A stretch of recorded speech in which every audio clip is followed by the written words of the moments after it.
Welcome to the Xing Load. I'm Jamin. What?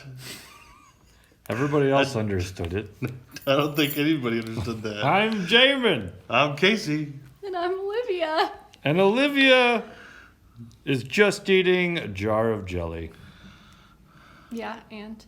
What flavor? You'll have to comment below. Let us know what flavor you think it is. It's at least of the reddish variety, if that means anything. Okay, Olivia's diets are weird. Let's go ahead and hop back into Genesis. In our last episode, Jacob and Esau reunite, and it feels so good.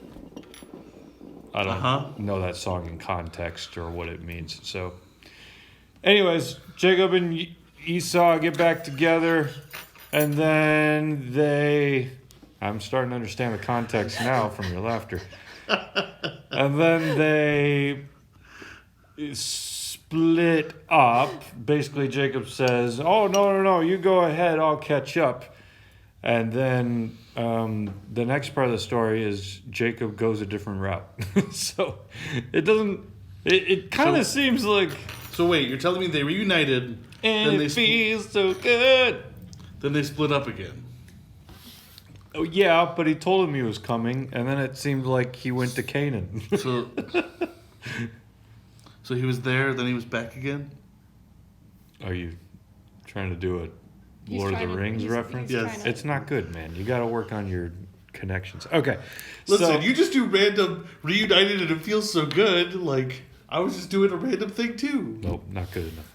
And then he seems to go off to Canaan instead. Doesn't seem to necessarily catch up with Esau.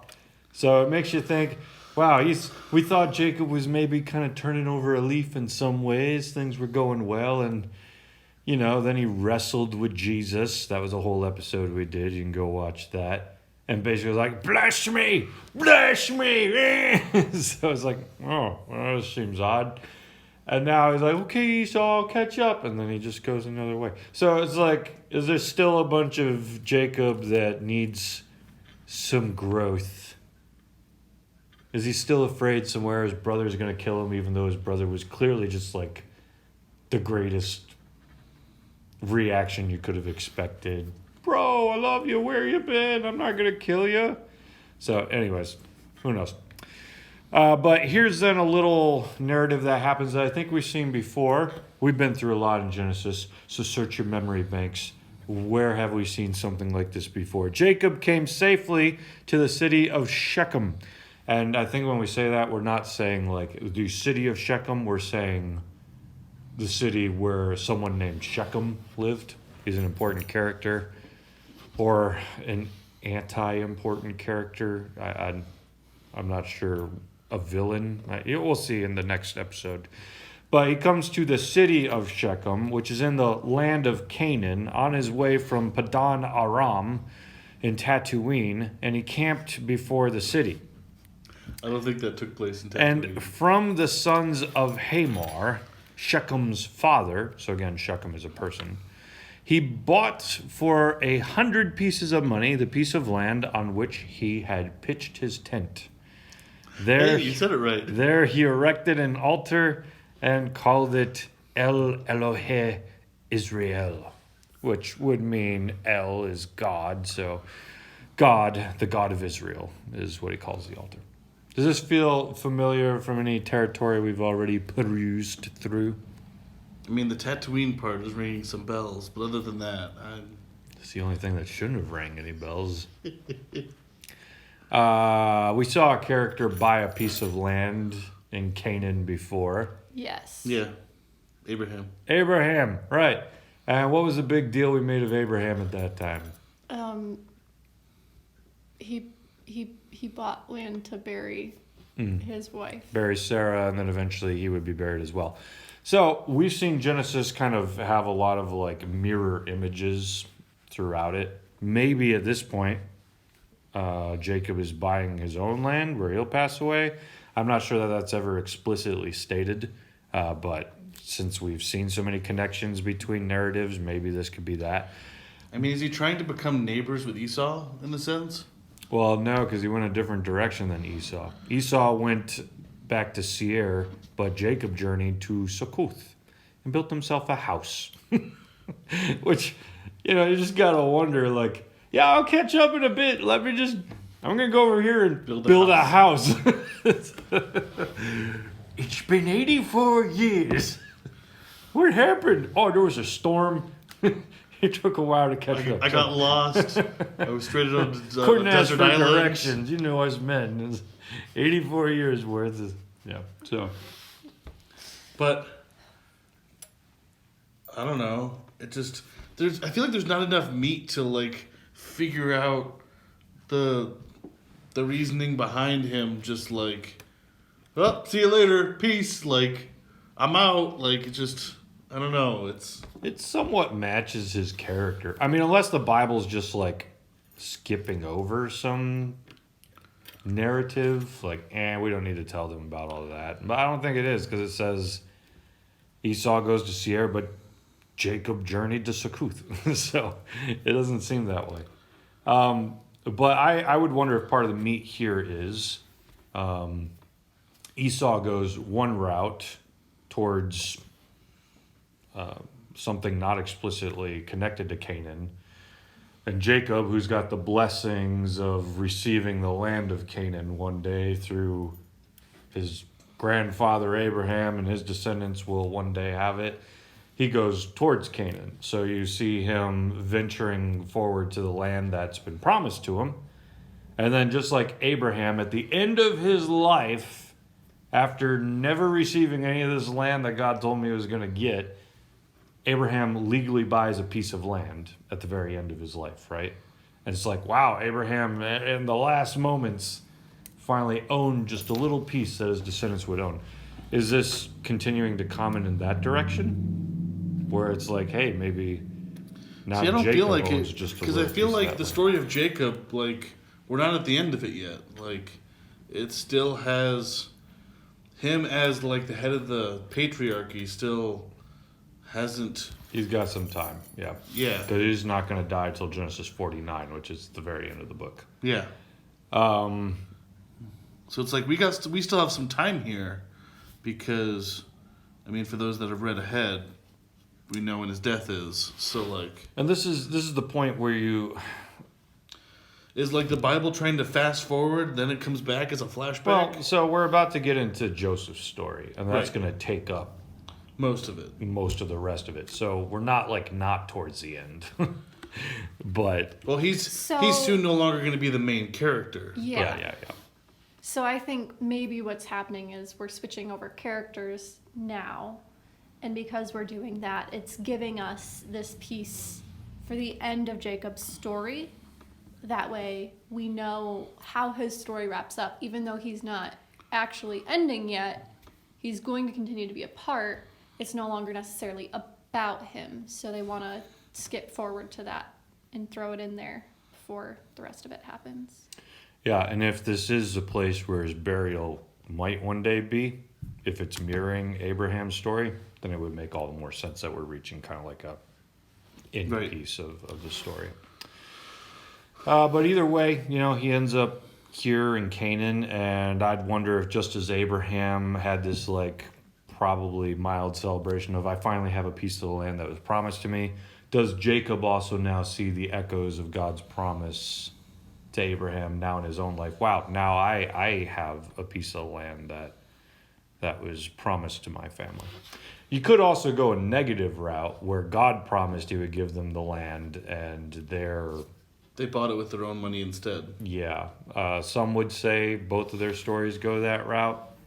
I don't necessarily know that you have to go that route, because it's not like they don't seem deceptive here. But, it could be trying to take getting land into your own hands, just like Abraham tried to take getting a son into his own hands. Right. Could be, but I don't know. I don't see like moral implications quite here, though.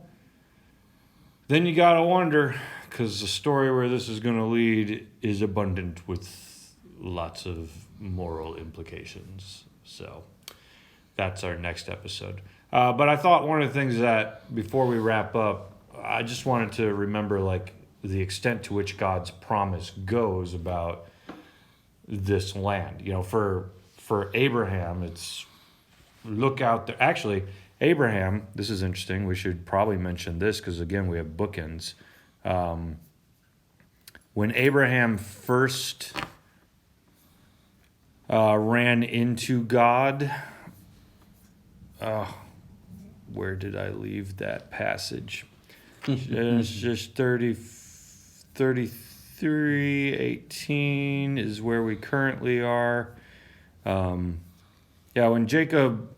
When Abraham originally ran into God and then built an altar, it was actually, it was a city named Shechem. So again, I think we have these bookends of the very first promise to Abraham was at a place called Shechem. So even if this is not the same Shechem, because this is a guy named Shechem, like that word seems intentional.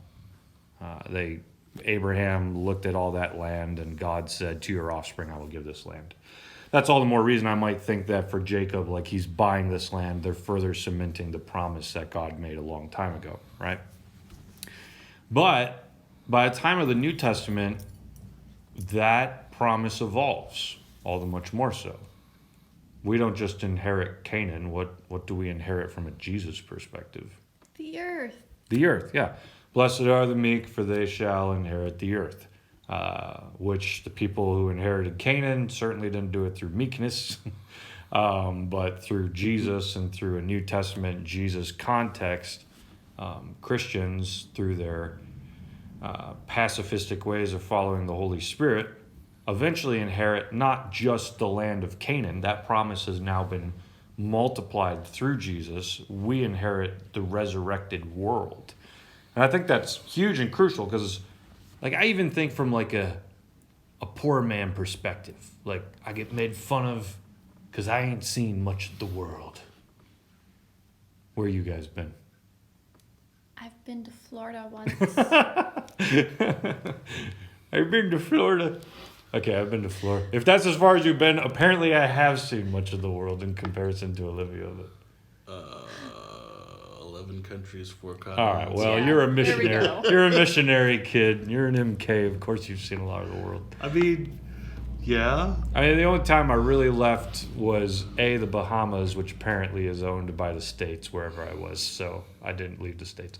And then B, Greece.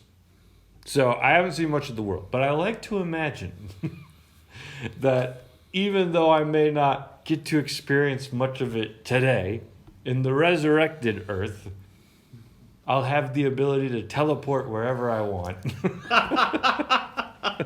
I don't know how the resurrected body works, but Jesus was always teleporting around after the resurrection. So I like to imagine, like, hey, this is not the end for me. Like, I'll be back, you know? Like, I'll get to come and enjoy this again. And, of course, in its resurrected form, it'll be better and more awesome and perfect and all that. And whatever work there is to do will be enjoyable. But that's what heaven ultimately is the fulfillment of Abraham's promise. The land that I will give you, by the way, it's grown a little bit. It is now the entire world. I mean, the world's very different depending on where you go. But, like, you can have somewhat parallels to, like, different states.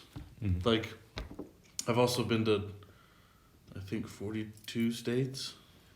So, like, I've been around the U.S. a lot. And, like, Hong Kong is similar to Florida, where when you walk out of any air-conditioned building, the humidity and heat just hit you like a wall. And it's so crazy just to feel that between just, like, 5 feet is nuts. That's the great part. I won't have to just, like, drive to Florida in the winter and go back to Michigan in the summer. I'll just, gotta go. Break some bread and disappear. I'm pretty sure that's how Jesus magic works. So you Are you really Give me sure that it's bread. not Whoa! Click your heels 3 times. It might be click your There's heels no place 3 times. like There's no place like heaven. There's no place like heaven. Yeah, I don't know, but I was just like, imagine still getting to explore the world and its diversity. Like, it's still here for us in the end. You know, it's a lot of people have imagined, due to the covers of Left Behind, that the world just blows up and nothing matters. And you could, if you wanted, argue that the world blows up and then started over. But I don't see like a full reason to have to go to that extreme. I don't think the Bible forces you into that route. I think it keeps giving you this picture of the world recreated. Like, God has always been looking for the fullness of Eden to come to the earth. I feel like that's hard to do if you blow the whole thing up and then you just remake Eden. Like, makes sense that out of what we have, God continues to craft. Earth 2.0. And then you have the nations come into the earth. Like, Revelation is all about the church as a diverse bride, right? The church, the bride of Christ is not a white person. The bride of Christ is people of all cultures, tribes, languages, people who across the whole spectrum of culture and everything have given their lives to Jesus. And Revelation pictures kings coming before God and bowing down and giving him honor, as though like the eclectic bride of Christ in the future world still kind of has its own diversity and culture within its perfection of being spiritually renewed to be like Jesus. So How did we jump from Genesis to Revelation? because it's all in the 'Cause promise Jamie- of Abraham. Okay. The reason that we Okay. inherit the world at all is because the promise in the first place was that we would inherit the land, which through Jesus just gets blown up to a much bigger, when Jesus, basically gives us like, when I say land, I mean the planet, like all of it. It'll all be yours. Dry bones rattling, coming back to life again. And then An army of dry bones. her worship song is aged, whatever that was. Yes. Ours is new. I hear the sound of the dry bones rattling. Do, do, do. What are you singing? CLC The- tunes? I have no idea. I just... Get with the times, Olivia. We literally sing that song in church all the time. Don't at me, Jamin. Well, anyways, I just, before this brief moment, he gets a piece of Canaan, and for us, we can take joy, like as Christians. Sure, we might die just like Jacob did, like Abraham did, but we still have the promise of inherited land ahead of us as well. And apparently people fight a lot about like Jerusalem having to be that land, like when it comes to like end times type stuff, like when God comes back, he's specifically going to Jerusalem on the planet, and that has to be like the thing. But like, as someone who has never studied any of that route of theories of end time stuff, the Bible to me just clearly shows like the whole planet becomes Jerusalem. The whole planet becomes God's presence, becomes Eden. At the very end of things, it's not about like a specific physical location on the planet. It's that the whole world is God's new Jerusalem. And it's illuminated by him, and we have everything that we need and could ever want found in him. So, all of that to Jerusalem 2.0. like Jerusalem 8 million.0. Oh, okay. Sure, yeah. It's not the beta. It's something far beyond. It's the zeta. It's the alpha and the omega. It's the beginning and the end. It's the first letter and the last. I'm just going to let this keep going as long as The possible. front page of the book and the final. So it's a one-page book. It's the theme song and the credits.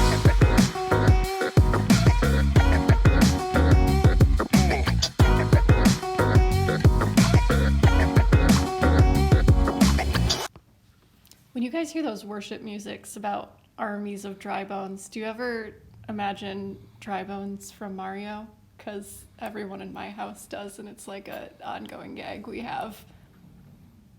Be sure to like, comment, subscribe. No, Olivia, no one thinks of that. Though, whenever I hear this old oldies song, I think of the little white plant from Mario singing it. It just goes, wah, wah, wah, wah, wah, wah.